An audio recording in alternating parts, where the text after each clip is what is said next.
And we're live. Welcome back to Inside the Labyrinth Podcast, Season 4, Episode 6. We're getting there, Jay. We are getting there. Last episode, we had Leifa, pro strong woman. Make sure you guys check that out. As you guys know, I'm Frank from Rough Responders. Very excited for today. Really, really strong and intelligent dude. Can't wait to hear his life experience. Kind of mysterious to me. Don't really know much about him, that he's a strong lifter, so can't really wait to see his mindset. But before we introduce him, I'm going to kick it over to my man, the one and only Jumpman Jay. Yeah, it's me, Jumpman Jay. Here with the usual suspect, Frankie V. I'm super excited for today, only because, like I always say this, I probably say this every episode, Frankie is notorious for getting some great guests. We did our little, fact-finding background checks, and this guy's a legit beast. So I'm literally super excited to get into this interview and learn more about this man. So I'm gonna swing it back over to you, Frankie. We're gonna get after this. All right, let's go. So we'll introduce 2016 Powerlifting Coach of the Year, owner of Keyhole Barbell, and the creator of Fifth Set, my man Swede Burns. How you doing, Swede? I'm good. Thank you. Thanks for having me. No problem, man. Thanks for coming on the show. So how you doing right now? How is Swede right now looking down on his feet? How is everything going on today? Honestly, life is good, man. I can't complain. I have a beautiful girlfriend, beautiful baby. I live in my church here. I don't know if you guys know this or not, but I bought an old church that's what Keyhole Barbell is. It's about a 9,000 square foot church. I live in the back, about 10 bedrooms in the back. I've been renovating it for the last most of the last year. I really started hammering down on renovations when the lockdown stuff happened, because I was like, all right, fuck it. I'm gonna get this stuff. I'm a plumber now. I'm a carpenter now. All these different things these different hats I had to put on to get all this stuff done.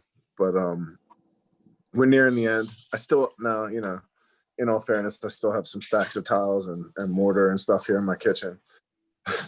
I'm looking at a few other minor things that have to get done, but it's night and day from how it was. This entire kitchen, my kitchen's probably like 600 square feet, and it was covered in materials, just completely packed with materials, like stacked up like 5 feet high. It's almost completely gone.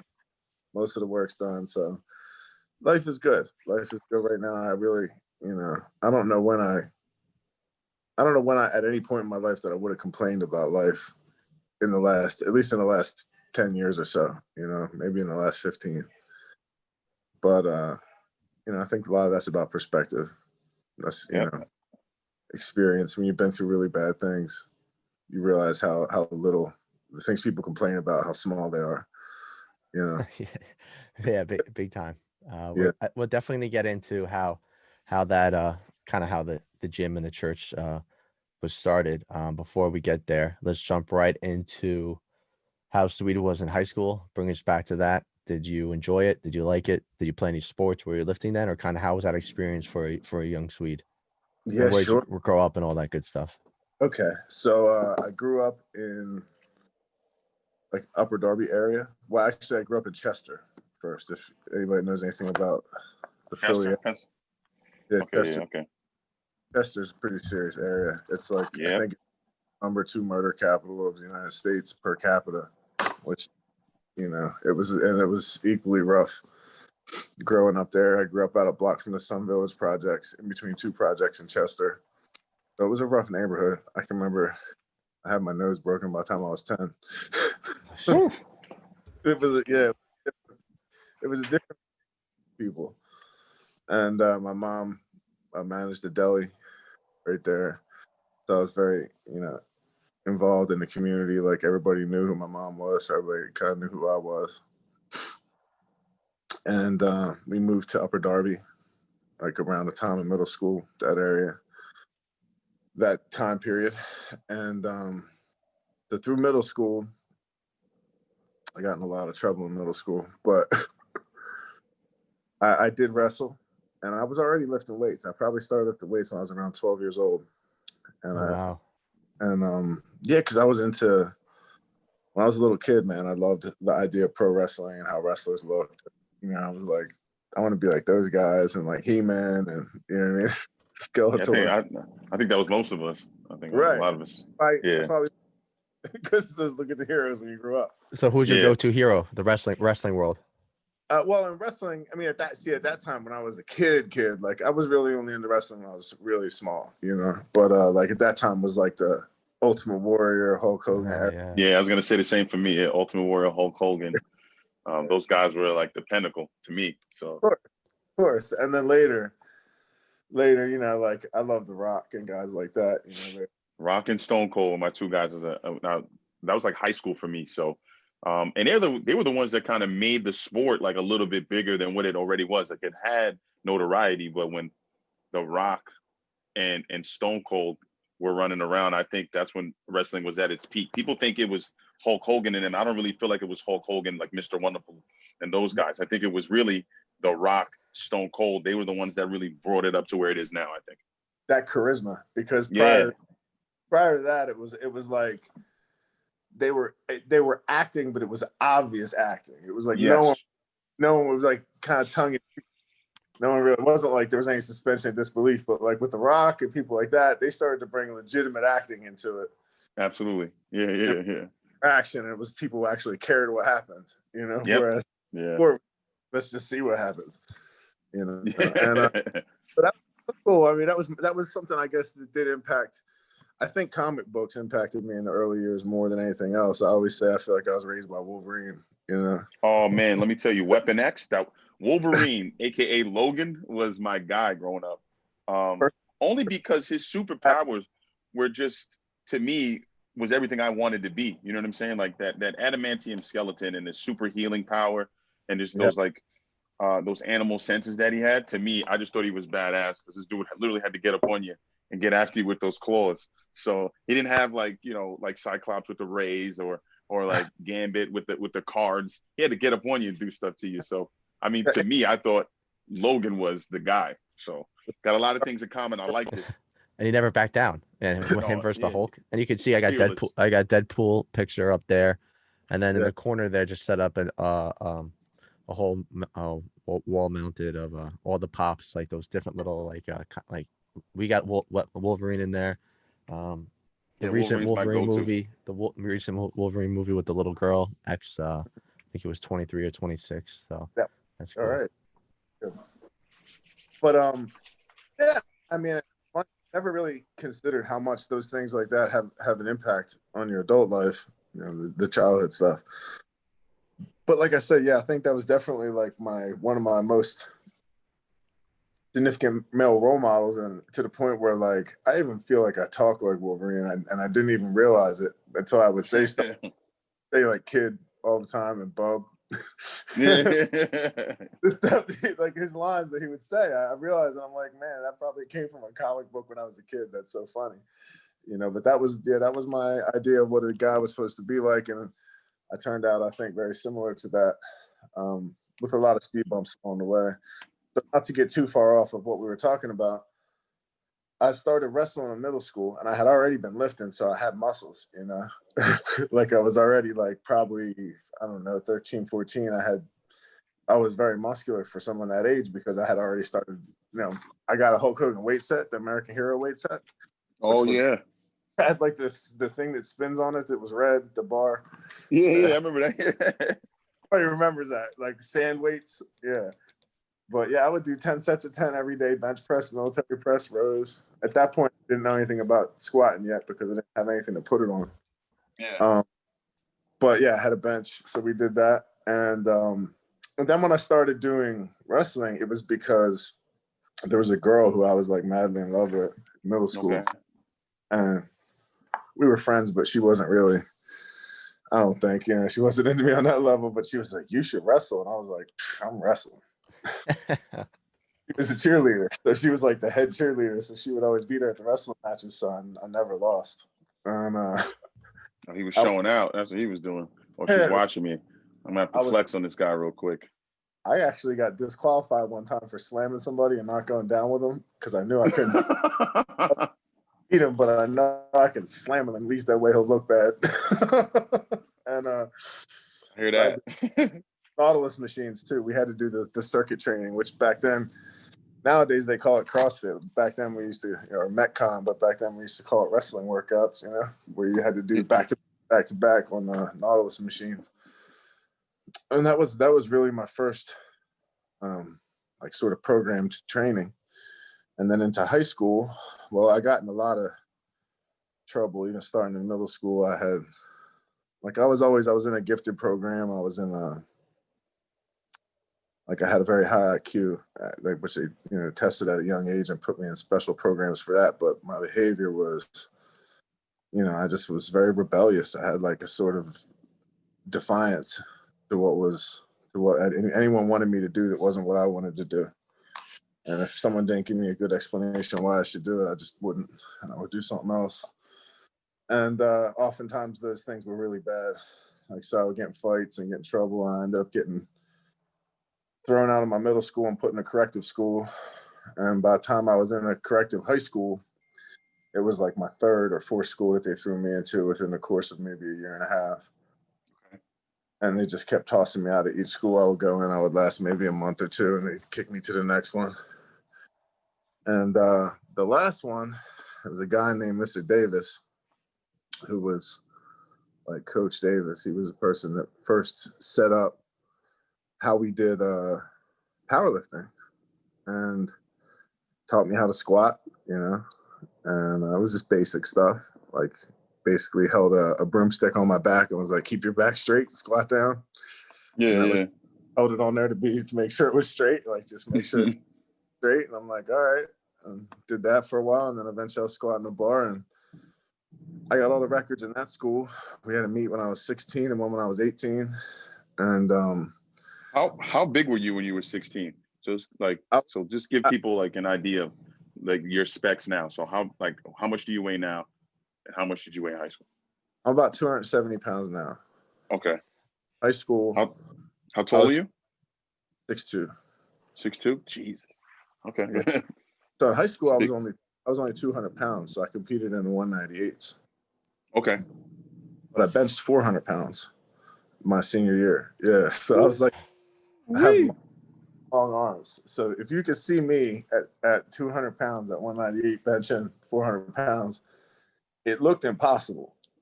Like 200 just the sheer pounds physics of it. When you're not a fat dude, 200 pounds is muscular even on a 6. Absolutely. But it's not like you expect somebody, like it just keeps going. You know what I mean? It's like yeah. Because you got to look at the dimensions. You know what I mean? Like 6'2", that means you got long levers. So they're probably looking at you, right? 200 pounds, pretty lean. Like this guy ain't gonna be able to push this 400. So just because looking at the sheer physics of it, they're probably like, I don't know, because you usually see a bigger guy with those kind of numbers. So that's fucking impressive, man. Whew. And at the time, everything was single ply. So these were all. We had some gear for the students that did it, but it was like 3 bench shirts. One was way too big, one was way too small, and one was like a little bit loose. So I really, nothing was my size. Nothing was like a size that would benefit me. So like I tried the different shirts, but I realized I could bench because I had been benching since I was 12. So I could bench way more than they could, even with the shirts. So I was like, well, do I have to wear the shirt? And my coach was like, nah. He was like, that's called raw. That's what hard asses do. And now this was right. And I was like, I'm fucking raw from now on. I guess we're doing raw, And so those meets were both raw. And I had a really strong squat and deadlift too, like unbelievable. Once I started really training the squat and deadlift, those just shot up, and I think that my squat was way more impressive than my bench, but to squat 600 pounds at 18 is pretty wild, Ooh. Yeah. So I did all right. Louise. Yeah. Now here I am 20 something years later, trying to squat 900 pounds in single ply. So I gave in eventually and put the ply on, but it took a few decades. Yeah. It took a few decades, right? But yeah, that was how I started with that. And that was essentially my high school career in terms of athletics. It started in middle school into high school with wrestling, and I did really good with the wrestling, but it just was, when it wasn't at that other school, I never thought about it again. You know what I mean? It just kind of wasn't something. And it's not like you can go to states or something just because you want to. You have to be at a school that, yeah, where you're actually training and on a team, So you got to work with what you got. Absolutely. 100%. So things went from there. I'll just continue down that little rabbit hole. So from there, I started competing in bodybuilding. So actually, after high school, I decided that like the next logical step in my mind was bodybuilding. Bodybuilding, yep. Yeah, I thought powerlifting was more simple than bodybuilding, but I didn't really understand what I loved in powerlifting at the time because I just happened to be good because genetically I was good. I didn't really understand how to modify all the factors. So when I wanted to do bodybuilding, I realized that I was going to have a better understanding of the science than I did and how my body worked and how to manipulate calories and, macronutrients and so forth to get the results I wanted. Mm-hmm. And I spent about 2 years doing that and learning and competing. I competed. I did my first bodybuilding contest right around the time I did my second powerlifting meet. Oh, wow. So I was still a teen, yeah. And so you got started relatively early. Yeah, man. Yeah. What year did you graduate high school? 1998. Okay. So, yeah, I'm glad I did, thank God, because that was what pulled me through everything. Honestly, I was like in a really rough place when I started the bodybuilding, and it gave me something to focus on. So, actually right at that time, my first girlfriend died in a car accident, like in like a head-on collision. Wow. And, yeah, she was only 17, and so it was. Yeah, she was a sweetheart, but that set me reeling for years. Yeah, especially at that age, man. Because right. I mean, so establishing relationships and how they work and stuff at that time. So that really, I just had nothing else to invest in but bodybuilding. I ended up getting a membership at a gym for the first time, which before that I was just working out in my basement. Gotcha. And it was a pretty hardcore gym, and we were really pushing each other. It was in like a strip mall. It was under a strip mall, like in the basement. And it was we were training at night, and it was a pretty serious setup. Like the guys in there, honestly, I was thinking about this the other day. I know 2 or 3 of them are dead now, and I think a lot of that just comes with the psychology of people that are into lifting on that level need it, for other reasons. It's filling some psychological hole for them.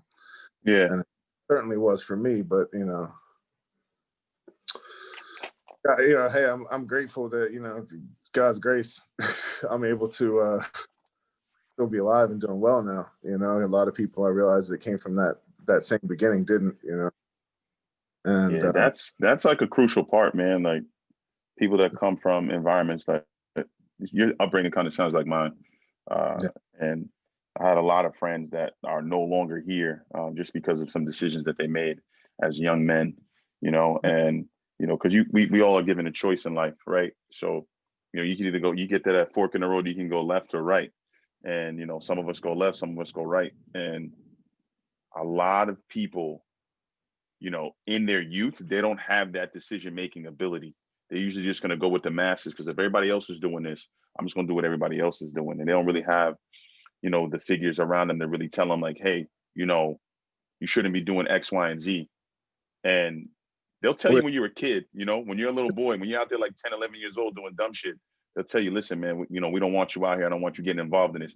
But as you start to become, a young adult, a teenage age, like you start to make decisions for yourself because they can tell you all they want. I don't want to see you on this corner at this time or hanging out with these dudes. And it's up to you to kind of definitively put your foot down and say, all right, I'm not going to hang out with these cats. I'm not going to be in this type of neighborhood. So just the result of people making those type of decisions, I lost a lot of friends just to like street violence, guys that are just, made the wrong decision, 20 years in prison, or even worse, lifers. So the fact that you went through all of that and were able to kind of navigate through that says a lot about your character. Not without quite a few speed bumps though, but I think that's part of life, speed bumps are necessary.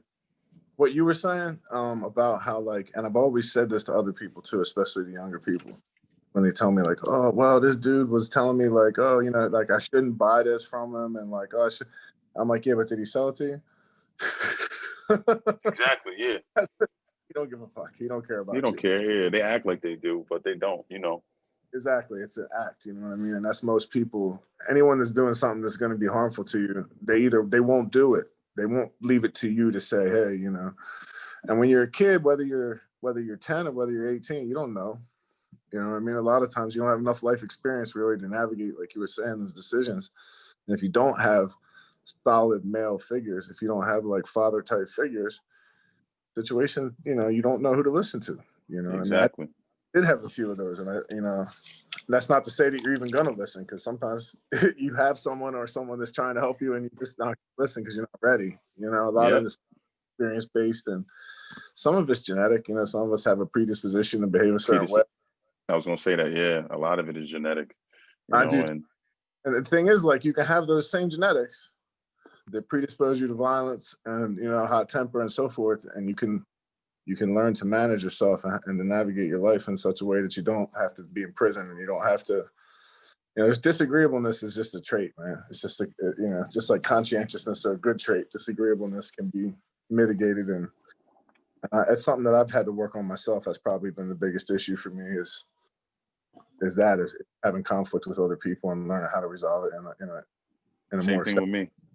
Not throwing fists, not you know, or worse, you know. And how to solve something intellectually, I think, takes a lot more restraint and intelligence than it does to just clobber somebody. You know what I'm saying? Discourse, like having the ability to, like, maybe you have something that I don't know. You know, I always like that assumption. Maybe there's something that I'm missing that you're not. That may not be the case too, but it might take a lot to convince me that I'm wrong. But I'm open to hearing it. You know, and hearing it. Yeah. For a long time I wasn't. You know, and but I did go to prison when I was 23 years old. I went to prison for 3 years, and that, you know, that was what it was. That was a turning point in my life. I think most people go to jail and that's it. They just continue to go to jail forever. And for me, that wasn't the case. I got out. I never had any trouble again, you know, in terms of the law. What do you think was the reasoning in that? Jail was like school for me. I used it as an opportunity for me to read a lot, and I developed fist set when I was in prison. I tested it when I was in prison. That was the first incarnation of it. You know, that was the first version of it. And now, what were you reading when you were incarcerated? I would have you getting into stuff by Verkhoshansky and also a lot of, you know, philosophy, Nietzsche, a lot of different things. I actually still have most of the books. And, you know, quite frankly, I didn't at that point, at that level in my development, I wasn't where I am now, and I didn't understand things as clearly as I do now. And I still have the complete works of Karl Marx over there, the essential works rather of Marx, which is a book that I've had for now almost 20 years. And I've read it probably 15, 20 times. And I can remember the first time I read it, I thought, this is genius. This is what the world needs. Yeah. And then as I got a little bit older, I understood it. And I realized this is the last thing the world needs. The last thing the world needs. I was going to say that.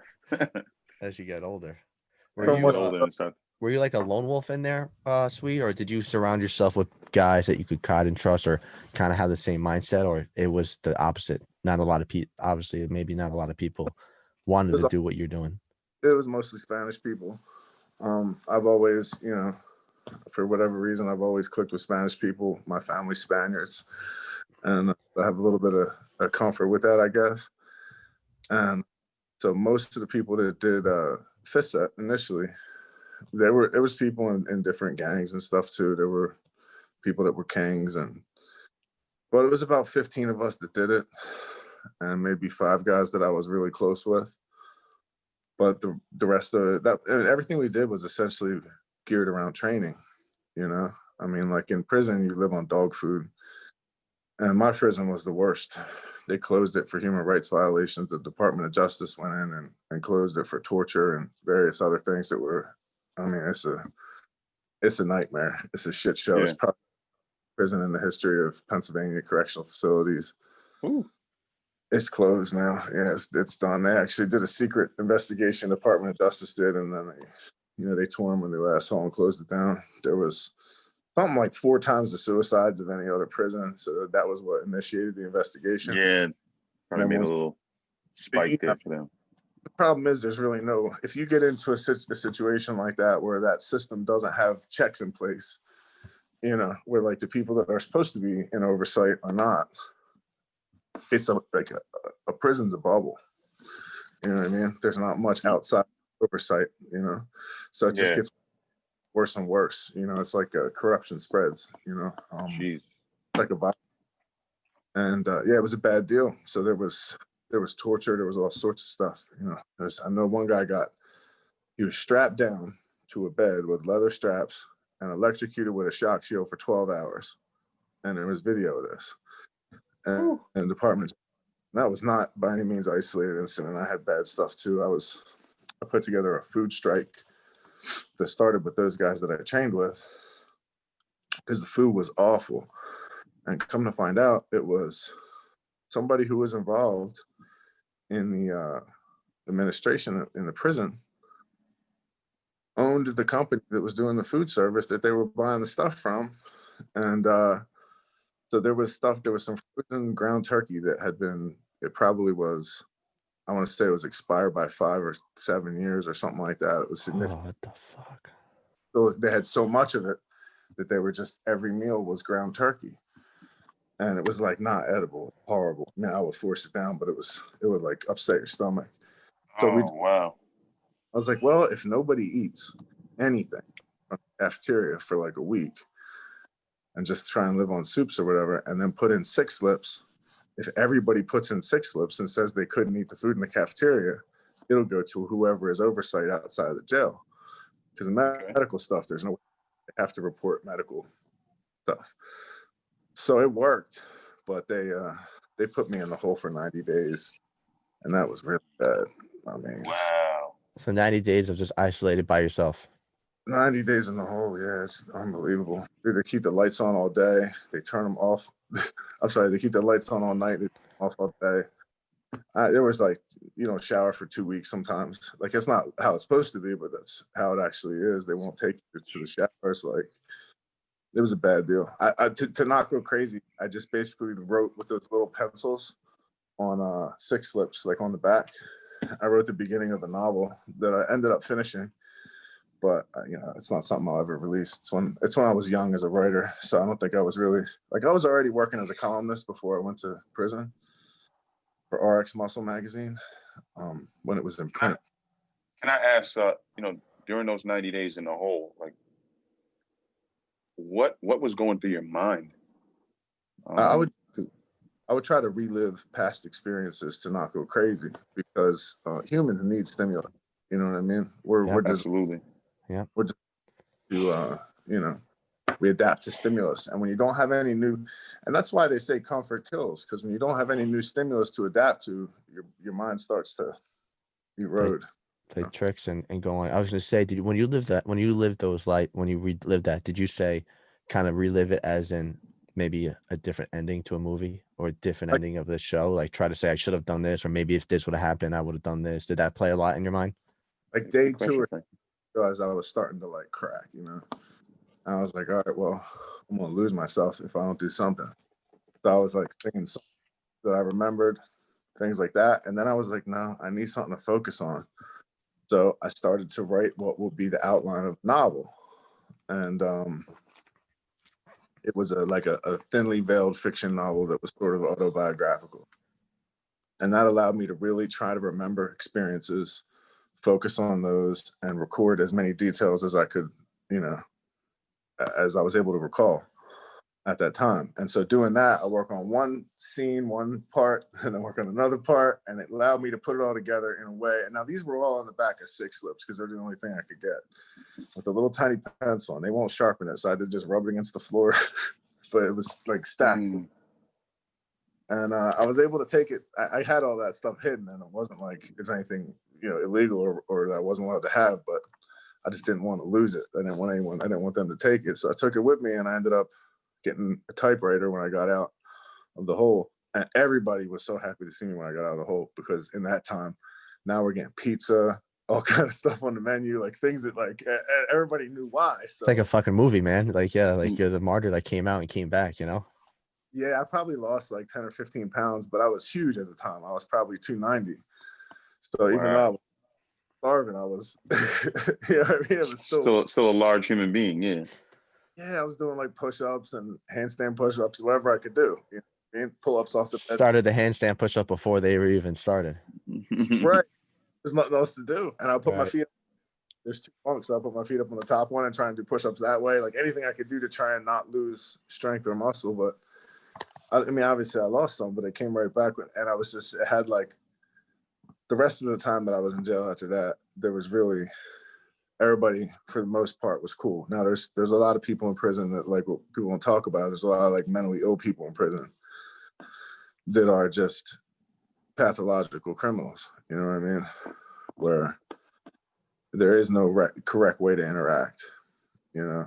And I mean, I had people try to kill me in jail. I had people try to stab me in jail, but obviously I'm still okay. So I made it through, but that's not, you know, it's not a situation I would ever want anyone to have to be in, especially not somebody that's prepared for it, you know, and or that's I should say that is equipped to deal with it, you know, because I know that the average person is not 6'2", 290, and I can't imagine if I wasn't, you know, during that time period, I wouldn't have got the respect that I did, and I wouldn't have, you know, and not to mention, I think that also with the training that helped a lot too, because people look to me for what to do.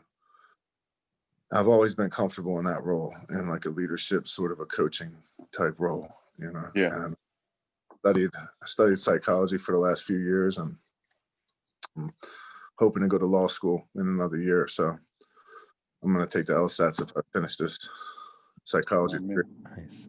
So and I got to ask this question, because you're kind of like, you know, this is why I love having the show and going through people like you, man. And you know, first, thanks for being so honest. But what do you think is, how do I relate to that? How do I say this? Like, all right, so when I was 16, I actually got arrested for BS misdemeanor, like the job knows, whatever. And then I went through, you know, went through my stuff recently, you know, 6 weeks in the hospital, 6 weeks in a rehab, just hit 13 months sober.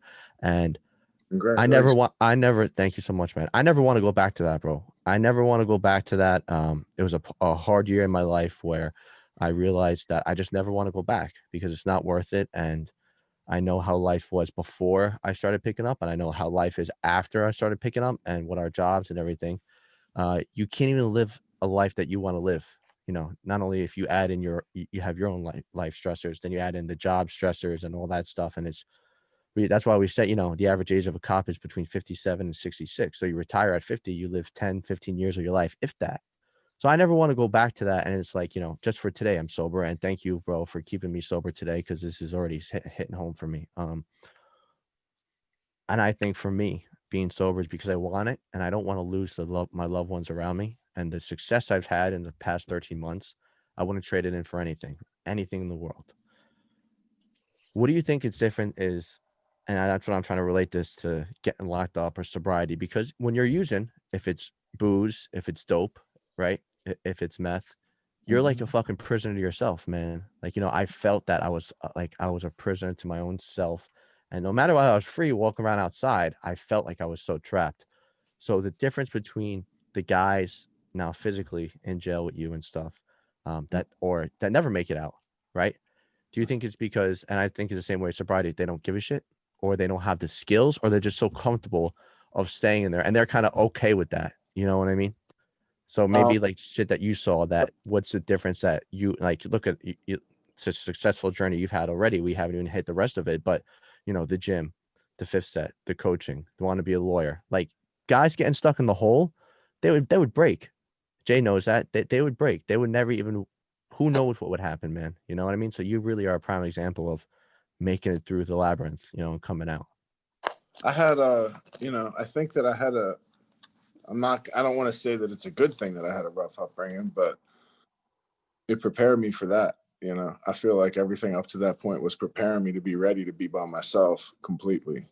And that's what that was. And I think that was a reality check for me, because that was the first time I truly realized that every human is alone. You know, like ultimately you're alone. You know, that's what it comes down to. So you have to be right with yourself, and you have to value yourself. And at that time, that was when I first started getting really into my faith and so forth. And I've certainly had different periods over the years, even since then, when I haven't been happy with the type of man I was and so forth. But during that time, that was really the first time I learned how to lean on God. And for me, that was everything. That was because I felt like I couldn't fail God. It's easy to fail yourself, it's easy to give up on yourself. But if you really believe that, you know, he'll never put something, you know, on your back that you can't carry, which I do believe that, you know, it's amazing the stuff you can accomplish in that type of situation. And just to kind of touch on something you were talking about, like, I was definitely abusing substances before I was in prison, and that is a major difference. That is a big part of the difference. As far as people, why do certain people never be able to get out of prison? And I also, like, you know, to kind of expand on that a little bit. Like, when I got out of prison, I was in the rooms. Like, so I did the same stuff that you're doing now. I did that for probably 6 years. And preface that by saying that everybody's experience is definitely not like mine, and most people's are not. But I'm not really involved in that anymore. And you know, obviously my life's not unmanageable. I was able to resolve the things that were causing the problems. So, like, whenever you have somebody that's leaning on substances, it's typically there's some unresolved stuff there, but beneath the surface, and that takes step work and all that stuff is to get to that and, you know, address it and hopefully heal it. And, you know, I was able to do that, and thank God for that. I still, not to say I don't suffer. I think that you can't live without suffering. You know, that's part of life. Yeah, man. Suffering is essential. Your parents are gonna die. Your loved ones are gonna die. You know, your wife is gonna die. You're gonna die. You're gonna get some disease. You're gonna be weaker. You know, you're gonna get weaker. Age is gonna change you. You know, you're not gonna be the way you once were, and that's suffering. This existential suffering is inescapable, but being able to deal with that suffering, you know, having the means to deal with it, that's what it comes down to. You know, you're gonna suffer, and if you accept, voluntarily embrace suffering, sacrifice, and say, hey, this is what I got to do. I'm choosing this. It's not something that's choosing me. You know, I've decided what I want to do. I want to sacrifice. No one's making me do it. I want to do the right thing. I love the fact that you said that we have a choice, that, you know, you have to decide to choose. I always tell people that all the time, like, God gave us free will. And with that, you can choose to do whatever it is that you desire to do. I mean, free will makes us human. You know what I mean? And I don't think people really understand that. So when you hear somebody who has walked the path that you walked, and they start to talk about choice and being able to make decisions, you have to decide yourself that you want to make this change. Something you hear a lot from people is like, oh, I didn't have a choice. Yeah, I hear that a lot, man. You did have a fucking. Yeah. You did. Cop out, man.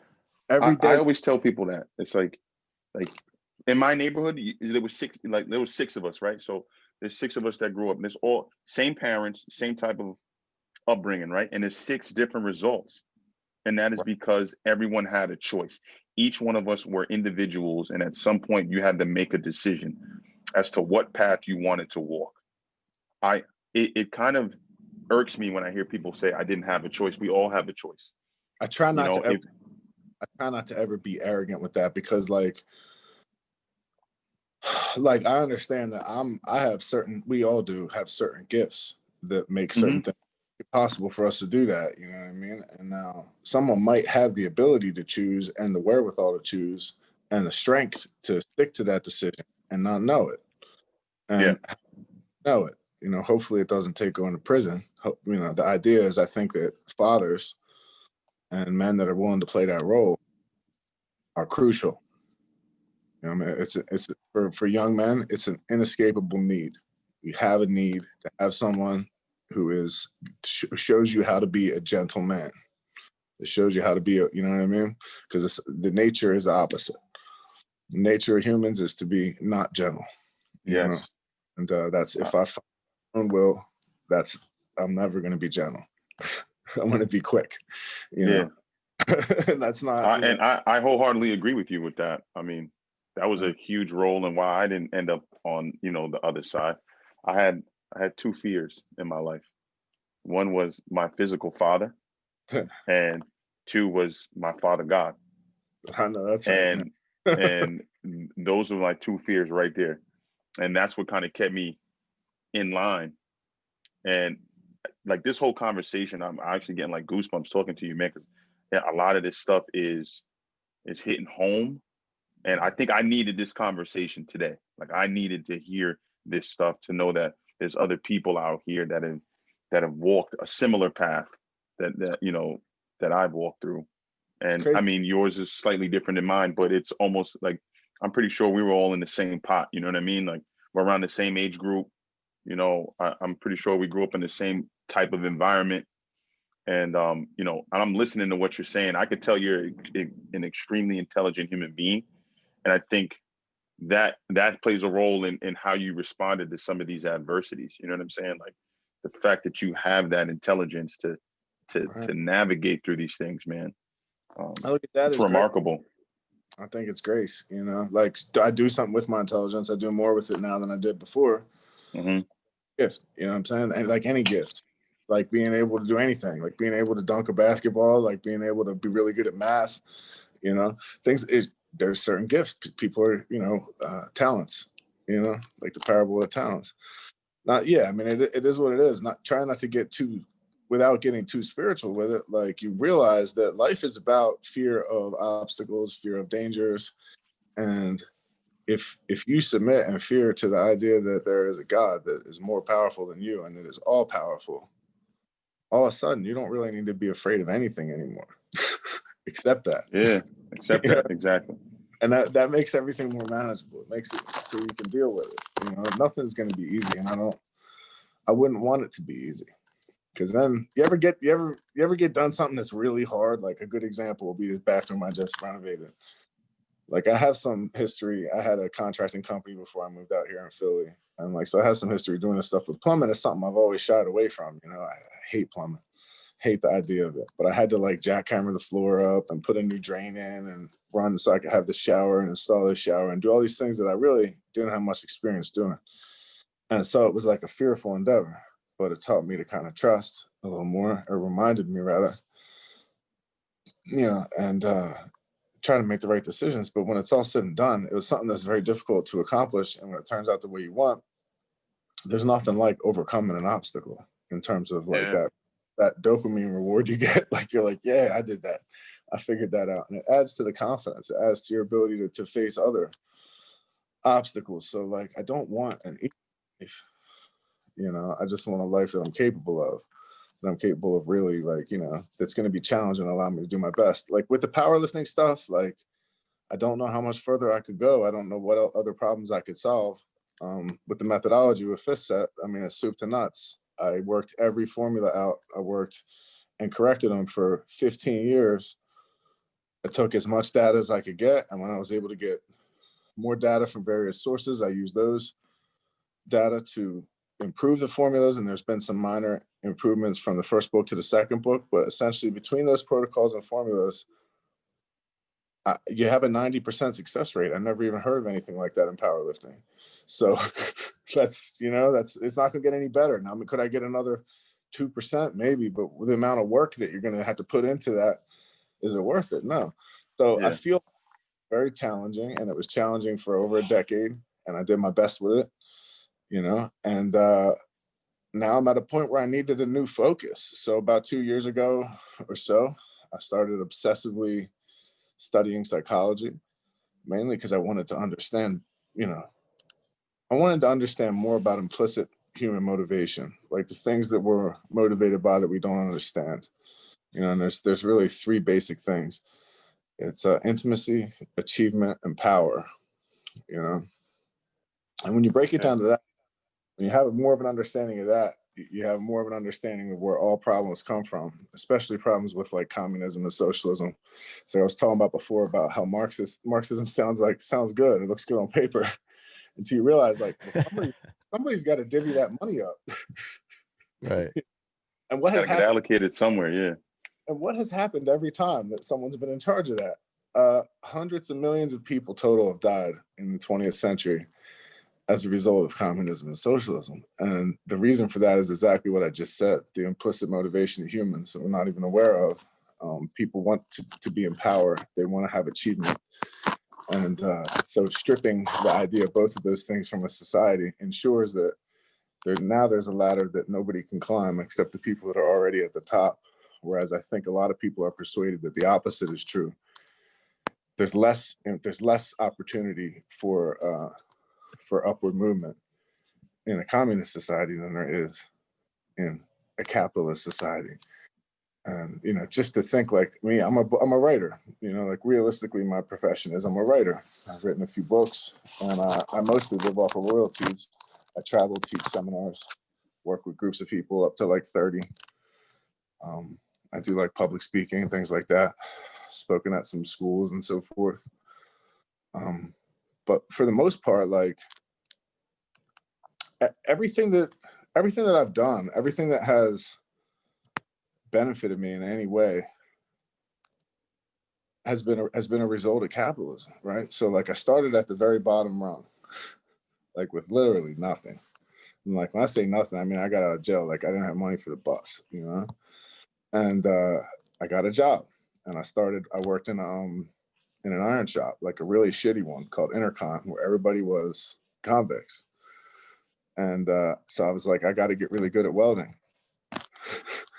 And I did. I developed a good skill set at welding to the point where the supervisor said, I can't ever pay you more than I'm paying the last raise he gave me. He's like, you want to try at a different shop? I'll give you the best recommendation I can give you. And so I went to a nicer shop that started, like their starting rate was higher than I was making. And I told the guy, I was like, yeah, my boss, the supervisor said he'll give me a great recommendation. And he was like, well, I'm going to call him. So he called him. He came back out. And he was like, would you take a welding test today? I said, yeah. And he started me at $20 an hour, which I couldn't believe that. I was like, whoa.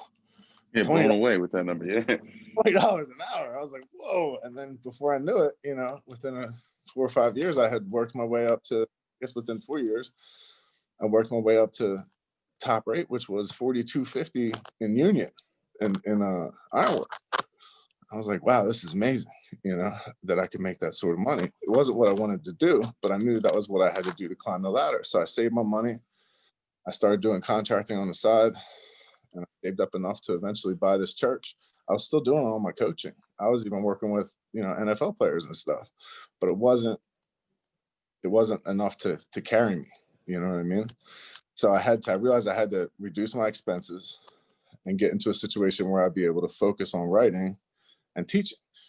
So that was when I bought the church. I bought it for cash with all my savings. I sold my contracting company to my partner and took the rest of that money, sold my motorcycle, and used all that to buy the equipment. And I fabricated a lot of it myself.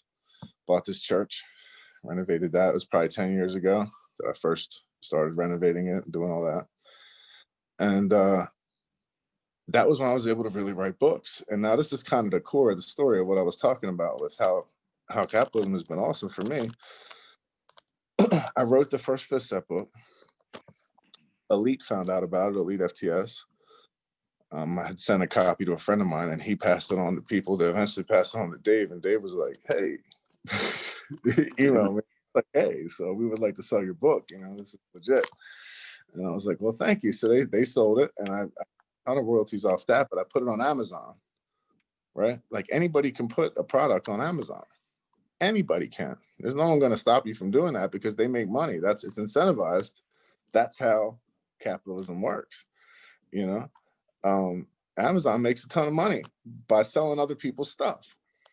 And what more fair way is there to get paid than I write a book? It's a good book.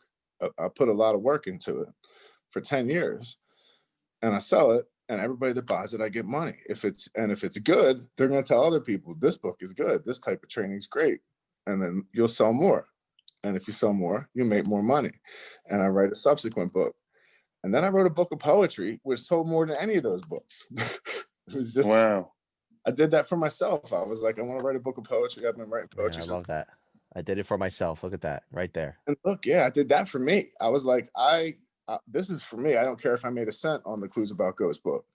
But I made more on that. It was #1 for 4 days on Amazon. I made more on that than any of the Fifth Set books all put together, you know, and still a regular income stream. My point is, that would be impossible in a communist situation. Yeah, absolutely. You can't climb the ladder. All it does is put everybody at the bottom. You know what I mean? With no upward movement. It's a bigger bottom, so it looks a little bit better, but it's not better. You know what I mean? There's huge issues with that sort of stuff, that like even places that aren't completely communist or that aren't even socialist, and they move into like a universal healthcare like Canada, you got wait lists. You got someone like tears a rotator cuff and has to wait 9 months to get the surgery, a year, because it's considered not a necessary surgery. Yeah, it's not essential. Yeah. Yeah, it's not something that's going to kill you right now. And now my dear friend Greg Kovacs, who was the biggest bodybuilder of all time, had a heart defect, had a valve defect, and waited 10 years for surgery. They finally did the surgery, and he died afterwards. Whew. Imagine waiting 10 years while your heart's getting worse and worse and worse, but you're not dying right now. You're still healthy, so they wait till you're not. That's the sort of stuff that people don't understand in this country, how lucky we are, how fortunate we are. We are blessed as a country. I mean, there's a perfect, a lot of stuff that could be improved, and I definitely think it should. And that's my goal. That's why I'm going to law school, is I would like to get into politics. I'd like to get into legislation and, you know, change things, you know, in a positive way. But not only have you, and I was going to say, sorry to cut you off, but you lived it. You're a prime example of living. It's like, how can you, you know, become a recovery coach or top powerlifter coach or, you know, sobriety if you've never went through it and lived it, you know? And that, like, the conversation we just had brought me back to my original, one of the questions I asked you was like, what do you think the difference is, you know? And it's like, and Jay hit it too. It's like, well, some of the guys might not have the same environment that we have when we got out, or family or friends or loved ones, but it's that one simple choice of, if I don't pick up today, then at least my day should be okay, you know, depending on the things I can control. If I don't go out and sell, you know, sell this ounce, or if I don't go, you know, rob this person or steal this car, then my day is going to be okay because I can control it no matter what happens. And then you have to remember what I can control. And, you know, you talk about the rooms and stuff. I'm happy you brought that up. Like, I'm on my 6th step, but it's like, if I can just go out and not pick up today, I already know I'm ahead of the game. My life is going to be good because I'm in control of the car now. Like you're saying, you know, that speed bump, I can control when I'm going to hit it now. You know what I mean? Right. So I'm really happy you brought that up. I want to hit that point. And now for our listeners, I know it, and it exactly, real quick, what Elite FTS is, right? Live, learn, pass on. This is exactly what it is. Long story short, I guess, can you kind of explain what Fifth Set is, or kind of maybe in a few minutes, like for the listeners who don't know what it is? Yeah. No, I'm happy to explain what that is. So Fifth Set is essentially, it's a methodology for training and competition in the sport of powerlifting. Right. What I did was, in this case, what I do in every case in my life is I attempted to systemize something that is a complex series of decisions that need to be made based on events, based on information that's happening in real time. Right. So the idea is to be able to take a complex system and sort of hand it to someone who doesn't understand all the mechanisms at play, and arm them with just the information that they need to make the right choice. So if this, then this. That's how math proofs work. You know, when you write a mathematic proof, we go, if this, then this, if this, then this. And that's a logical train that gets to a proof, right? So that kind of teaches you that's how you prove something. So it's the same thing with this. If this happens, we do this. If this happens, we do this. Only they're more simple. So it's not one thing necessarily leading to another. It's, you have a range that you can select for your attempts, for example, like in competition. I'll give you a good example, will be my attempt selection protocol, which has improved over the years. The first book, everything was 104% on the thirds, and that's based on real data. That's based on your own performance data recently enough in your training, which, you know, we're controlling. So we know when is a good time to cut that off. So we have the right figures we need to accurately be able to do this. But I found there was some deviation on the third attempt bench press, because I keep, you know, meticulous records. Because otherwise, how can you find out what's working and what's not if you don't keep track? And I did that with everyone I worked with. And when I released the first book, I got more data. I got more because I put in there's an email address too to submit your results from meets, and you have to have completed a precedent number of mesocycles and a peaking cycle in order for it to work. But if you've done that, you're able to, give me your data and let me know how you did. And so in other words, you did follow the protocol, and did you fail or did you get successful attempts? And at that time, we had a lot of deviation that was bringing me down into the lower 80s, and it was all third attempt bench press failures. So I was able to correct it and fix, I was able to try 2 different percentages, and they worked. And the one that ended up working was with an upper limit of 102.5% on bench press. And that fixed everything. That brought us up to over 90%. And I'm not aware of anyone having done anything like that, with taking it that seriously. And so for me, that's how I address everything in my life, because I want to be able to make decisions quickly that are going to be good decisions and not have to go through a complex process every time I do it. So if I have a rule of thumb, a rigid sort of calculator or formula, that's what I did with this set. I made the whole system into that. So it's just, you follow these templates. These exercises are interchangeable with these exercises. You can choose if you want to switch these out, but just run them a whole meso. So the first version of the book was very simple. I knew that powerlifters are not the best with reading comprehension as a group. We have Facebook evidence in Facebook, because you'll see people arguing about shit on a post. So I'm reading it from an outside perspective. I'm like, he didn't even fucking say that. Like, we're arguing about stuff that's not even what it says. You read the post, and that's dealing with for this. So I knew that it was going to have to be really easy to understand, and I knew that if enough people tried the simplest version of it, it would work well enough that it would get a good rap. So I used the opportunity that Dave gave me with that. And after the first book, I wrote Evolutions, which is a much more in-depth version of everything. And that's so I have an MSM sequence system, which is a type of periodization. And that's what I use with like my really advanced lifters, like my champion lifters. And so I started trying to use that with the general public. And I wondered, is there a way that I can make this simple enough that everybody could use it? And sure enough, that was that. So essentially the reason that's a high level overview of how fifth set evolved and developed, in more recent years. But as far as what's involved in it, it's a concurrent form of periodization, meaning that we're training multiple capacities at once in one period. Those are typically hypertrophy and strength for the most part, but also we're doing speed work, or dynamic type work. A lot of, I would simplify my theory, my feeling about training for powerlifting in general by saying that I think movement is king. And I think that having good movement is necessary in order to be the best lifter that you can be. Learning good technique, treating each lift like a mechanical system rather than just like you're picking up weights. However you get it up, it's up. And just kind of hammering that and reinforcing that, greasing that groove. So rather than doing a bunch of crazy assistance, we do assistance work, but most of the volume that we do is on the lift, is on the competitive lift, or an MSM, which is a mechanically similar movement, is the secondary movement after that. And that is, it's essentially like a shortened range of motion version of the movement. Like for bench press, that would be like doing a one board press. The reason for that is that we reach our target volume that's necessary for adaptation from the Perlepin chart already in the main work. And then we could theoretically just stop there, and that should be plenty to develop the lift, and it is. But I experimented with the idea of, well, what if I could continue to train in that movement pattern, but with a shorter range of motion, eliminating the part where all the danger is. So like, for example, on bench press, almost all injuries happen on the amortization phase, or they start, like a tear will always start on the amortization phase, so on a reversal when the bar's at your chest. Now, sometimes it'll be on the descent right into that part, but it really, very rarely do you see it just tear, unless that's what's happening. So most injuries happen in those first 2 inches or so off of the chest and bench press. So we eliminate that and allow it to go a little bit further. And So by doing that, we just essentially wind up doing anywhere between, 9 and 20 more reps total, depending on what protocol is being used with, a shortened range of motion.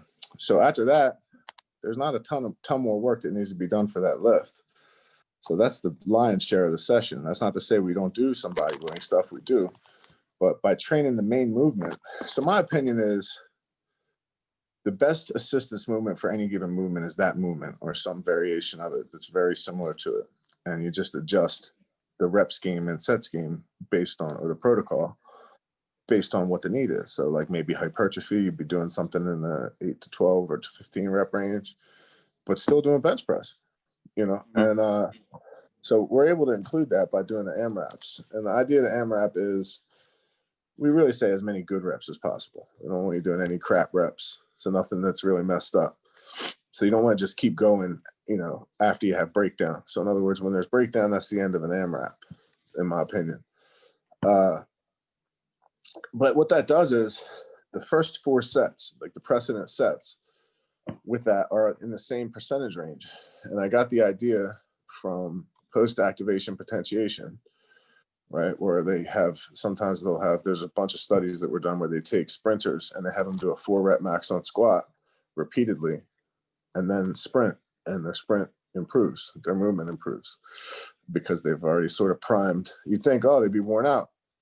Well, sprinting is not the same thing as doing a max lift. Mm-hmm. So it actually sort of primes it. So I got the idea, let's try it in the same percentages. That was what we did. And that was what we did when I was even in jail. So the idea was, it started with 80% of the 1 rep max, or the estimated max. And that would be for like 4 doubles. And the objective would be to get perfect movement on those 4 doubles. Now you won't, obviously beginning set sucks more than the next one and the next one. By the 4th set, people are usually rolling and movement looks good, and you're in a perfect position to take an AMRAP and not have breakdown. There's a priming effect. There's a sort of a neural adaptation that happens that's temporary. It only lasts for that workout. Like, it's not like the next workout, all of a sudden you're still great at, you still are having that same performance you had by the 4th set, but it's a kind of activation, and continually doing that does carry over into the way that you move for a max, assuming that they're high enough, which they are with these protocols. So it essentially solves all the problems of developing athletes for the sport of powerlifting. It's easily modifiable for other things too. As most of my clients are military, work with a ton of military guys. So obviously some law enforcement guys too. It's the same boat. It's the same idea. When are you not going to need in law enforcement, when are you not going to need linear strength endurance, nonlinear strength endurance, these various capacities that are going to be involved in any sort of physical confrontation and interaction, and being a little bit faster, being able to have maximal strength for a little bit longer, that can be a matter of life and death in combat and certainly in law enforcement too. And so I feel like that's a gift I have, to be able to, that was a talent that I'm blessed with. So if I could help the right people, then maybe that's what I'm supposed to do. And that was the thinking. And I did that for the last 10, 15 years. And now I'm just I feel like I can teach other people. I can do certification for coaching for this stuff where other people can do what I do. You don't need me anymore. So I still have other coaches, Greg Panora, taught some seminars with me for many years. I taught him, he knows a lot, and he knows enough to help anybody run fist step, and so even if I move on and use whatever talents I have in a different way, and if I move into the political realm and the legal realm, which I would like to do, I don't feel like that this will be wasted. I want to be able to leave this behind as work that I've done, or a positive thing that I've contributed in my life. And that's kind of where I'm at now. It's not that I'm no longer going to coach powerlifting. I love it, but I need something to spend myself on that's worthy. In order to sleep at night, I need to know that I'm not wasting my time. I want to be the servant that made more with the talents. not the one that buried them. You know what I mean? And that's like why. that, yeah. Well, that's what I'm thinking. You know, like if you know the parable of the talents, like I don't want to be the one that hid that stuff away. I want to do what I want to use it. Whatever I have, any good that I have, I want to be able to make the most of it. There's not much more in powerlifting other than work with individuals, which I did for many years, and I feel called in a different direction. I feel, you know, this is a platform that's just giving me some voice that I could use in a way. And that's the definition of what you're talking about, that fear. Some people feel that calling, but then they're scared or fear that they're not going to make it. Do you know what I mean? And they're comfortable with just being a powerlifting coach. But what if can turn to if then, right? What we just talked about. And it's funny, that was my last support group meeting. The topic is what if. And one of the officers from Texas threw us a Hail Mary and said, but I don't think about what if anymore, because you get what if leads to 1,000 little other what ifs. Yeah. You know, what if I pick up today, or what if I don't hit this bench, you know? And then all of a sudden 1,000 little other ifs. Well, what if I should have done this in my program, or I should have never said this, or text that toxic ex. But, you know, if then, you know. What you're talking about is hold on a minute. Can you still hear me? Yeah, no, you're good. Okay, yeah. What you're talking about is a cognitive distortion, right? Yep. So it's a kind of rabbit hole that we can go into, a neurotic rabbit hole, and that is what, like, so CBT is something called cognitive behavior therapy. I don't know if you're familiar with it, but that's basically what the idea of it is to avoid those things. Yep. Is to, you know, like CBT therapy. Yep. You lose your job and you're like, oh, I'm gonna be homeless. Oh, my life's over. I'm gonna lose. It's just a fucking whirlpool. Yeah, that rabbit hole. Yep. Go down the worst possible. It's like, well, what if instead, let's reframe that. Here's an opportunity to do something different. You know, we're like, what's the next move I can make that's positive? And I know in real time it's really hard to make those distinctions, but the problem is, like, it is like viral when you make the negative choice and decide to go down that rabbit hole, that neurotic rabbit hole of what, oh my God, all this is good. What if this happens? What if good things happen? What if things work out? Right. What if this shows you and everybody else what you're really made of?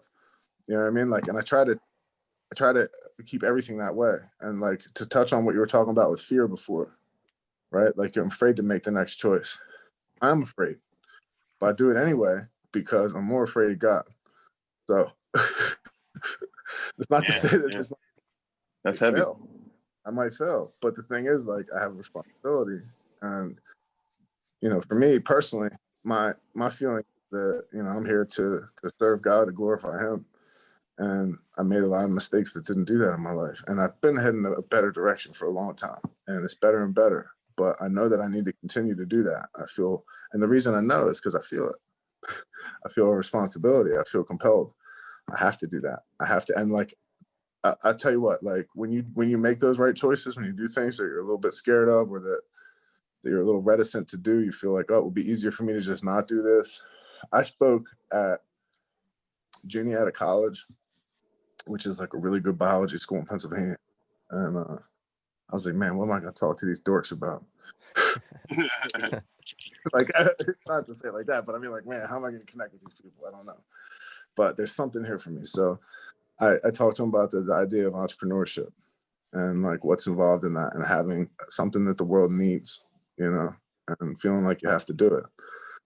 And so if you find something that the world needs that you're good at doing, that's probably your calling, you know. And that was kind of that's a very brief summation of what I talked about. And afterwards, the professor that invited me to speak was like, hey, so I confessed and knew a little bit about you before I invited you, and it's really good for these people that have never had anyone talk to them except for in academia. And academia is full of people that have no real life experience outside of academia. So it's really good for them to hear someone like you who's actually been through it and lived a life. And he said, I own a nonprofit that teaches these type of classes in prison, exactly what you were talking about. And would you like to go into prison and teach this for me? And I was like, well, I don't think I'm allowed in prisons because of the fact that I'm a felon. You're in prison. Yeah. And he goes, he said, if you get a pardon, you are. And I was like, okay. Well, I've been looking into the idea of getting a pardon for the last 15, 20 years. And he's like, well, my friend just became the Secretary of Pardons in Pennsylvania. Oh, wow. He's like, so I can put you through to him and he can help you go through the whole process. So I've been doing that for most of the last year. And see, imagine if you didn't show up, bro, or you're just like, I'm not going to talk about that. I'm just going to not give a shit, talk about something not, useful, and just, say I was there. You know what I mean? Like that wasn't even like, I didn't even get paid for that. Like normally when I speak, I get paid, but I did it because it was something that I felt like somebody in this class might need to hear something I need to say. Somebody in this group, whatever. And it was a lot of them. Part of the bigger picture. Like you were supposed to be there. I always say that, like God puts us in places that make things happen. You were supposed to be there and speak about what you spoke about to create. Maybe you sparked the mind of a kid that was in that class, but you also created a new opportunity for yourself. And I would say the world's so calculated that happened. It is. I think a lot of people too that are people of faith don't act because they feel like that they're saved by grace, and so it's not that they have to do good things. And I mean, that's not how it works, in my opinion. I don't believe that you don't get saved by doing good things, but faith without it works is dead. You have to do good things. You know what I mean? It's not just sitting there and not doing harm that's not helping anyone. Yeah. So try to do this. If I feel called to do something, if I feel like, especially when I'm like, man, I really don't want to do this, but I should, I know that turning away from that kind of also is turning away from mercy and good things that are attached. Right. You can't, it's a matter of angel of mercy. Yeah. Like the idea that I can't see this if this is behind it, if it's behind this, you know what I mean? But if I stand higher, it's like, oh, now I can see. And it's like someone's telling you, stand up a little higher, and you're like, oh no, it's scary up there. But really, what if that allows me to see the thing that was I couldn't see from where I was sitting, So I try to keep that in my mind. I don't want to act like I'm some saint. I'm not. I do things wrong all the time that I regret. None of it is on the level of anything that I've had to deal with in the past, though. That I've had to deal with throughout my whole life. And as long as I'm willing to figure this myself and look at myself and be self-aware and say, I did a thing that was shitty, and be accountable, I don't continue to do it. When you continue to do that stuff is when you go, oh, that's no big deal, or oh, I had to do that, or oh, that was accountability. That wasn't my fault. That was someone else's fault. You point the finger, and whenever you point the finger, it's always directly the opposite direction is the person responsible. And lack of accountability. Yeah, people. That's what's wrong with society today. That's it, man. That's it. How about maybe you did get a tough break. Still, you chose to do some messed up shit, and you got to be accountable for it. And if you're not accountable for it, that's not helping you. If someone allows you to not be accountable, that's not helping you, because you'll do it again. You'll keep doing it until you acknowledge this is the reason that I have problems, because these decisions, I'm the one choosing these problems that I'm suffering with. Yep. You can suffer in different ways. You can choose different problems. It sucks to get up in the morning and go and speak somewhere. It's hard, but it's way better than other things I've had to do. So it's like you had to do in your life. Yeah. Yeah. If you choose that, you can choose the suffering that you have.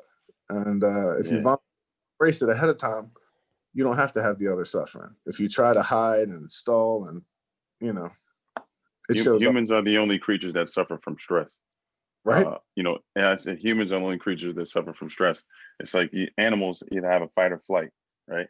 So if they're at the watering hole, right, and they're looking to get some water, and a predator comes and tries to take them off, that's the only time they worry. Like we create our own misery, instead of, and I know a lot of people like this, instead of counting your blessings, they're looking at other people and asking why they have those blessings. Instead of looking at what you have on your plate, you worry about what somebody else is eating. And I never understood that, because now you're creating your own misery. Like you have your own situation, but you're worried about what the next person is doing. You're too preoccupied with what the next person is doing. You need to be focused on your journey and where you need to go in life. Oftentimes, they can't focus on their own. They don't have enough, intellectual capacity to focus on their own stuff, and they're worrying about other people. Other people, exactly. That's not your problem. That's not your concern. Yeah. I say that over and over again. Like, there's a saying, what you eat doesn't make me shit. And I live my life like that. Like I'm concerned about what I'm doing. What the next step is. I can't worry about the person to the left or the right of me. I got to make sure that I'm right, and I'm living in a righteous fashion, and and I'm continually trying to put my best foot forward. I think people are way too fixated on other things that they don't need to be worried about. Unless you're like, you don't really need to judge what anyone else does. Thank you. That's what it comes back. Focus on your journey. Yeah. Don't worry about the next man. Yeah. You do better focusing on yourself. I agree. And that's not to say at all that some people don't have different obstacles to deal with than others, and maybe more hardship to deal with than others, but everybody has hardship. And I think that certain people look at a certain situation. Oh, that person was born into having money. Oh, that person's in a different societal tier in terms of whatever. And it's like, you don't know what goes along with that. With that, exactly. A lot of different ways. No one has it easier. No one has it. Everyone is suffering. It's just different kinds of suffering. Yep. And the people that have that are born into a ton of money, there's a reason that generational wealth doesn't work. You know what I mean? If you look at like the success rates of people that are able to pass on generational wealth, they typically lose it in one generation. Mm-hmm.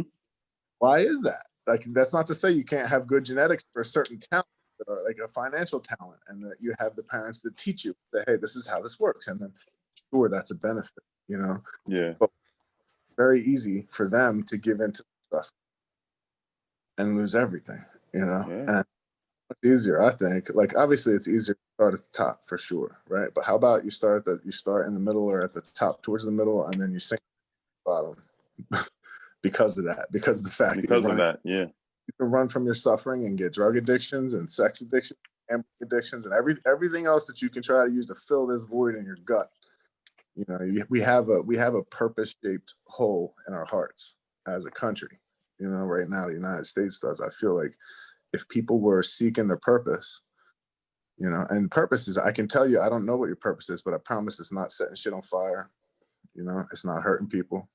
It's not. Exactly. That's what it comes down to. It's not those things. It's not harmful things.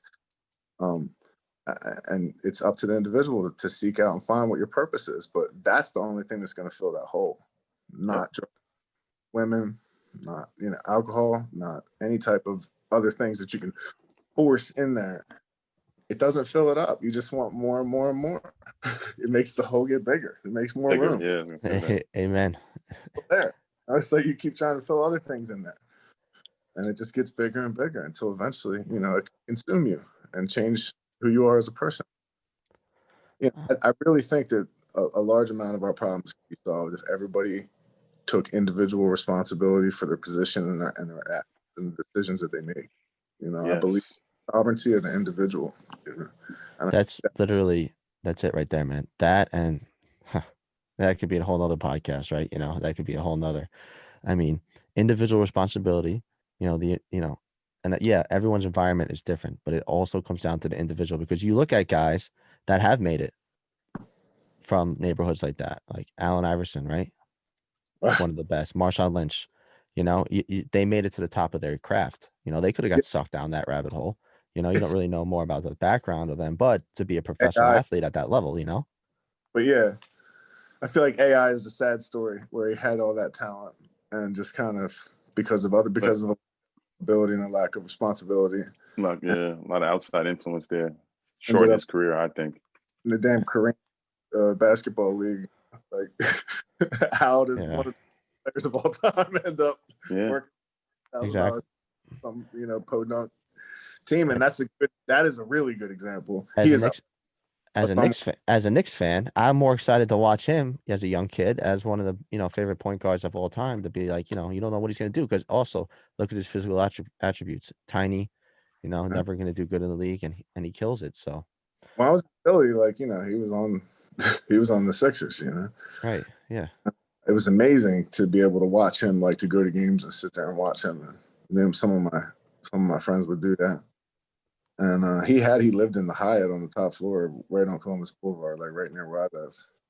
So I would see him all the time. And I can remember thinking, like, God, imagine what it's like to have that kind of money.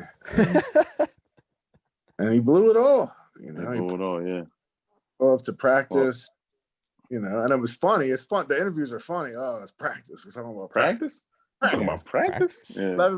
Practice. On the interview, he just kept saying it, and like, yeah, practice, dude, because there's more to it than just showing up practicing. It's about being a leader, and he didn't want to accept that role. And I feel like that.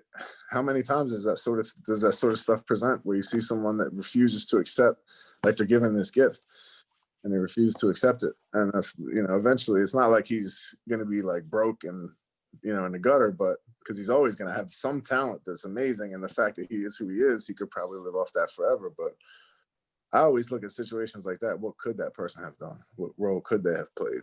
Yeah. Look at something like a Jordan. Could have went that direction and been immortal. Yeah. Living up to the potential. Those of us that weren't alive during the peak of his career are already forgetting who Iverson even was. There's not that substantive impact. That is true. I mean, he had a cultural effect too. I think he was the guy that kind of what you see now on the basketball court with these young guys that are tatted up and expressive like that. He was the cultivator of that, because before him there was nobody walking around with braids and tattooed all over the place. He made it popular culture, I think, for guys to really just be who they were. NBA had a look. Everybody was like, clean cut, no tattoos. Everybody kind of looked the same. And he was like the first guy to kind of, embrace the culture and bring it to the forefront, There was a few, Rodman too. There was a couple that were like that, but yeah. Yeah, but Rodman did it in a way, like, I don't really feel like kids from an urban environment really related to Rodman. Because Rodman was doing the painted nails and the dresses and all of that. I really feel like a lot of urban guys were just like, I don't know about this dude. He was the first guy to really be out there. But I think AI was the one to embrace like the hip hop culture, the inner city feel. Like he's the reason why they have a dress code with the NBA, because he was coming with, baggy outfits and do-rags, chains and jewelry all over the place. So they're like, no, this is a business, kid. Don't come here, looking like a hoodlum, because, in essence, it is a business. But he brought that to the forefront, How about Kim Jong-un he wanted to speak to, he only would talk to Dennis Rodman. Rodman, yeah. I thought that was very odd, but, I mean, I loved Rodman when Rodman was playing. I think he was the first guy to really, his work ethic was unbelievable, because that dude could party in Vegas for a week and then come back and give you 22 rebounds and just be the best defensive player out there and, leave it all on the court, He'd party all week. Come in. Yeah, like he's the only guy I know that could do that, You'd see him on, running out there with NWO, and then next, my man is playing basketball, and I'm boggling. You're right. I mean, hey, I'm not, I don't know what people are supposed to do with their lives. I mean, it's pretty obvious what they're not supposed to do. Yeah. Yeah. When you have something like that, I mean, it's like, like there's certain people that it's like, they're good in spite of what they do, not because of it. Yeah. You know what I mean? Hey, man. Yeah. And yeah. It's a weird situation. Well, on that note, Swede, I think the topic of this podcast, and I'm glad you kind of just said it 5 minutes ago, is everyone suffers. It's what Jay said in the beginning. What path are we going to go? Are we going to go left or right? And are we going to forge our way through? Maybe there's another left or right from that left or right, So, but before we wrap up, we just got a few more questions. I'm actually kind of pumped to see what you're going to say. They're personal questions to get the listeners to know you more. So we start basic and then we go a little more in depth. So first one, and Jay, if you have any extra ones to kind of get that you think of, chime in. Follow your lead, Pimpin. What favorite movie or two, if it comes to your head? What are you going with? Wow, that's tough, because I love, I'm a huge fan of movies. I like allegorical movies. I like movies that have some sort of deeper meaning. But man, that's really tough. I don't want to pick one movie, but I'll say I love Fight Club for what it was. I was another one, bro. Fight Club, yeah. At least 4 or 5 people Fight Club because of the meaning. Yeah, because there's more there. Because you can watch. There's more to it. Yep. There's more. I like depth, and we had Brendan Lilly on, And you kind of remind me of the big tattoos and everything. Brandon said the same thing. He gave that's who he was. That was his, his meaning. It really relates to him, and he has that tattooed on him. He's a good friend. We did seminars together for many years. Yeah, he said the same thing. Did the seminars forever. He's a good dude. I love him. Yeah, I mean, like, so as far as movies go, movies are tough because there's so many good movies. Like 15 movies right now. I'm like, if I name one more, it's like, okay, well, it's like Fight Club plus whatever I say next. And it's like, oh, man, that's something that, like, off the top of my head, I would really want to think it through, but so I guess it would depend on the genre and what I was trying to get out of it. Reading is a little bit easier. I read more than I watch movies for sure. But favorite book? Favorite book. Going to be probably A Movable Feast from Hemingway is my number one favorite book. Okay. And that's about his time during the expatriate in Paris with his first wife Hadley. And it's not really, it's kind of anticlimactic. There's not a lot of crazy stuff that happens, but it's about just the experience of being married to someone, loving them, trying to pursue, a career, trying to make some sort of positive impact. And just the struggles of surviving as a human. And so that would be like probably that's my first favorite. My second favorite book would be probably the Unabridged Journals of Sylvia Plath. I bring both of those books with me everywhere. I've read them a million times. Also Farewell to Arms, which is another Hemingway book I love. I like Clive Barker books. Obviously I love poetry. I'm a writer of poetry. As for something that's a little bit more modern day, that's applicable to everything that's going on right now, there's something called The Coddling of the American Mind. That is a book I think every American should read. It's about how a lot of these cognitive distortions initially happened. It's by Who wrote that? American Mind. Coddling of the American, written by Jonathan Haidt, which is Haight, I believe it might be. I think it's Haight. He co-authored it with a guy named Greg Lukianoff.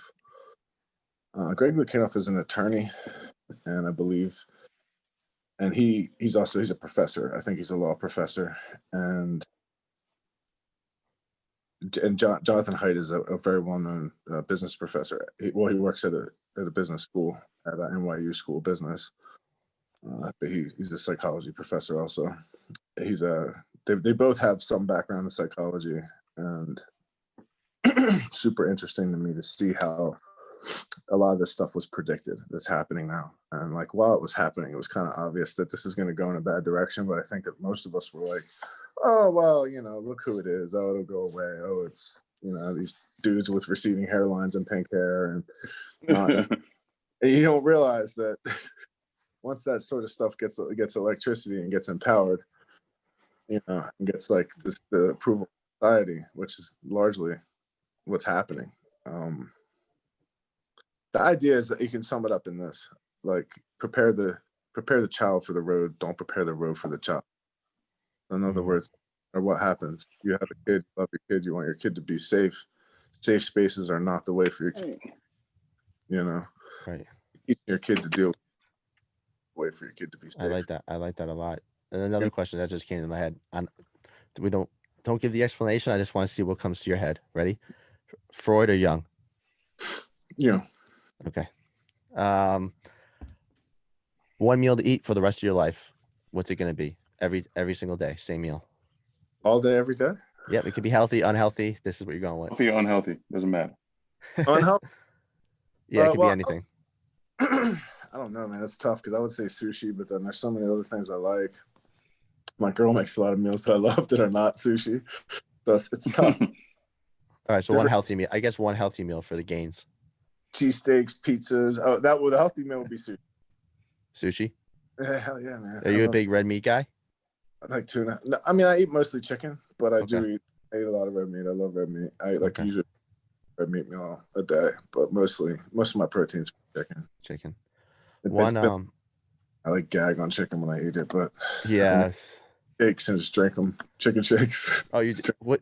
Yo, who started that? Was that Vanilla Gorilla or what's his name? Blaine Summers, or was he the one who brought that up? I remember listening to that on a Mark Bell podcast. I've been drinking chicken since before he was lifting, as far as I know. Yeah.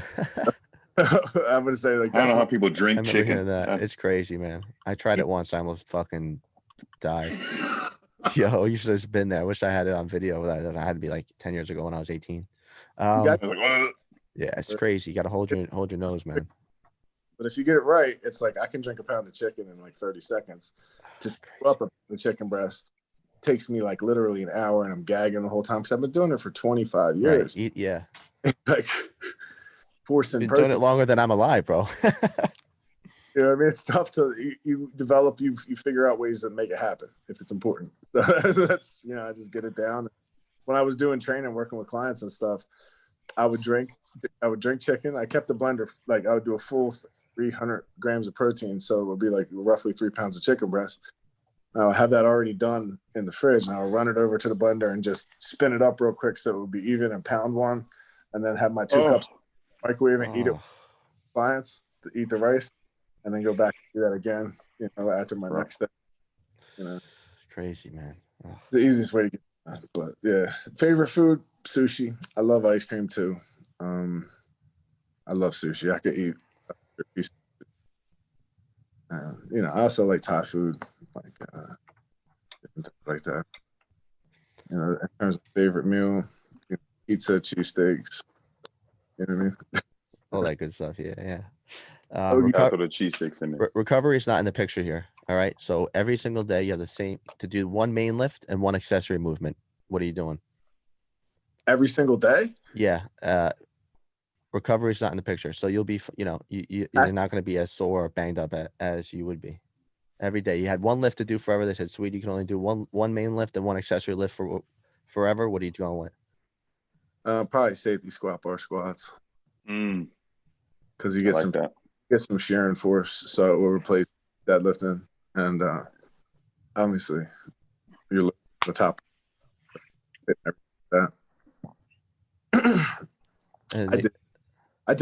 I went through quarantine here. I probably did over the course of 9 months. I did nothing but squat and bench, nothing else, no assistance. I see a lot of the video. Yeah. So a lot of the videos of that, man, and the sumos are fucking strong as shit. The deadlifts. Now, the sumos again. I just started pulling. I saw that recently, right? And like within 3 months now, my deadlift is right back where it was. What's it at now?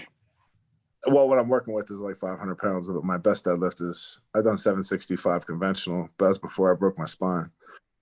So that's another story. Jeez, we didn't hit that. I had 2 pieces of bones removed from my spine. I had a root nerve, part of a disc, that shit, and I built right. It took me 3 years to get, because I took it slow and did it the way I was supposed to.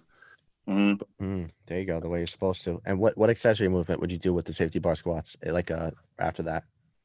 The one accessory movement, I would probably have to be a pressing movement for it to make sense. But in terms of if that's all I'm ever going to be able to do, I would say pressing movement. So something maybe I would do bench press as assistance or something like that. Because I do think you need to have strong pecs in order, because you need that opposing muscle group to keep the upper back strong enough. I like it. Honestly, my back is huge, and it stayed huge. And I didn't do any rowing. I didn't do any pull-ups. I didn't do drugs, nothing but squats and benches. And like that, it's so easy to maintain muscle. Once you have it, it's hard as hell. Have it there, yeah. But once you have it, it's like you really can switch to just training squat a little bit, or just training bench and squat. And I wouldn't recommend that someone do that, but I needed something again. It was a situation when I was during lockdown here now. I was at the time I was single in the beginning of it. I lived by myself, and so it was like isolation all over again. So I was like, man, I really need something to focus on. Fucking back in the hole. I've been here before. I can get through this again. But now I got a little more toys to play with. I got everything I need here. Exactly. Final question. Oh, my bad. Yeah. Yeah, I mean, like the building's bigger than the whole cell block. Exactly. And you got more than just a pencil and a little piece of paper. Right. I got everything I need. My needs are met. What was the last question? Final question. You come to New York. Me and Jay were like, "Yo, Swede, we lift up a tarp. It's a time machine. Anytime in the past, it could be 20 years, it could be 200 years ago. But now people have been asking, can we go to the future? So we're gonna add that there. Me and Jay just worked on it. We're able to go to the future now. Where are you going? I would go probably something around 2,000 years ago, Jerusalem, and meet Jesus. Hey, that's a good answer right there. That. I like And that was actually, that wasn't the last question, because another question from that is, if you had one person to hang out with, dead or alive, who would it be? And I think you just answered that. He's alive, but it'll be Jesus. Yeah. And there we have it, boys and girls. First of all, I'm gonna say, wow, I definitely needed that today. Yeah. Even though I had a great weekend, once you do something great, your mind starts playing tricks with you on a little bit. So, first of all, I just want to say thank you so much, man, for your strength, experience, and hope, and just people, places, and things, right, bro? Thank you so much, man. Everyone knows where to find me. Frank at reps_4_responders. Jay, where can they find you at? You can find me on Instagram, The Real Jumpman Jay. And Swede, where can they find you? It's MF Swede on Instagram. I'm pretty easy to find too. You could just Google me and I'll give you a million different Swede Burns. It'll give you a bunch of different ways to get a hold of me. But gotcha. But yeah, it was awesome to meet you guys, man. It was a great conversation. So thank you. Oh yeah, man. This was probably one of my favorite podcasts of all time right here. You had a lot of insightful stuff. I'm glad to I hear was that. expecting a good podcast, but this was like way above my expectations. So I wasn't expecting any of this. I really wasn't. Yeah. Yeah, I didn't think it was gonna get this deep. We got really deep. So very, very grateful for this conversation today, man. Me too. It's great. It's great when you see like Brian Shaw, World's Strongest Man, or Swede, 2016 powerlifting coach of the year, 5th set, but you don't know what they went through to get there. And like you said, can't judge a book by its cover. You see crackhead in quotes, what police terms use. Well, he wasn't always a crackhead. You don't know what he was before that. No one knows anything about anybody. So I think we hit that today. And thanks again, bro. We'll be in contact, and have a safe day, man. What will be after that too? That's the other thing. Right, exactly. What's coming after? It's not forever. That depression, that alcoholism, that addiction, it's not forever if you don't let it be. It's not a destination. You know what I mean? These are transitional things, and they can change for the better. Everything can. Absolutely. Thanks, guys. Thank you, guys. All right, brother. Have a good day. Good one, man. See ya. Good day. Stay safe. Thank you. You too.